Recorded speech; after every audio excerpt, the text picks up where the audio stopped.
Bonjour, alors il y a quelques jours, je vous annonçais que la maîtresse de midi allait être éliminée puisque j'avais croisé une personne qui se rendait aux enregistrements et qui, quand je lui avais posé la question à savoir est-ce qu'elle est toujours là, elle est à Céline, et il m'avait dit je sais pas, je suis allé, j'ai pas vu, donc bon, j'en ai déduit qu'elle était éliminée. Mais que nenni, que nenni, que nenni. Donc je remercie Nicolas qui m'a balancé l'info sur mon adresse étoile de midi outlook.fr, et puis je ne remercie pas tous les candidats qui se sont fait éliminer pendant toutes les émissions et qui m'ont pas balancé l'info, mais bon, c'est pas grave, hein, vous avez été éliminés, vous êtes des...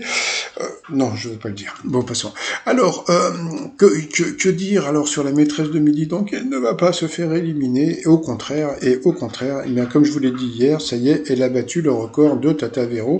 Qu'est-ce que ça veut dire? Ça veut dire que bon bah elle était à près de 104 émissions, voilà, 104 participations, voilà, et elle a eu, alors attendez que je trouve plus de 430 000 euros de gains.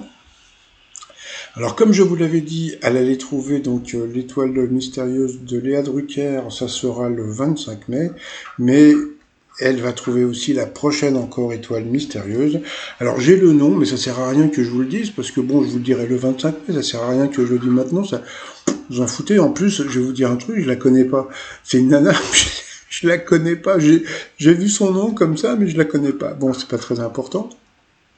Donc, alors, est-ce qu'elle mérite de battre Tata Véro? Alors, franchement, je me rappelle plus. C'est-à-dire que moi, ce que je me rappelle de Tata Véro, c'est qu'elle m'avait beaucoup touché parce que son mari était malade, mais je me rappelle pas de comment elle était dans le jeu. Mais bon, la maîtresse de midi qui confond Jeanne Masse avec je voyage, un désirless, bon, je veux pas dire, mais bon. De toute façon, hein, Jean-Luc Reichmann, ça c'est dommage parce que j'aimerais bien retrouver le documentaire de Jean-Luc Reichmann, parce que dans le documentaire qu'il avait fait pour les 10 ans, où il avait tout raconté, etc., il avait bien expliqué qu'il avait proposé les 12 coups de midi, et il avait dit, et comme ça, bon, vous aurez aussi une personne qui sera un grand gagnant et qui restera longtemps dans le jeu. Donc ça c'est prévu. Et ça, il l'avait dit, mais je me rappelle plus de comment il l'avait dit. C'est ça que je voudrais me voir, c'est comment il avait dit, comment il a fait ce truc. Mais bon, après, bon, bah, moi je vous ai dit, hein, par rapport à elle, moi je le trouve sympa.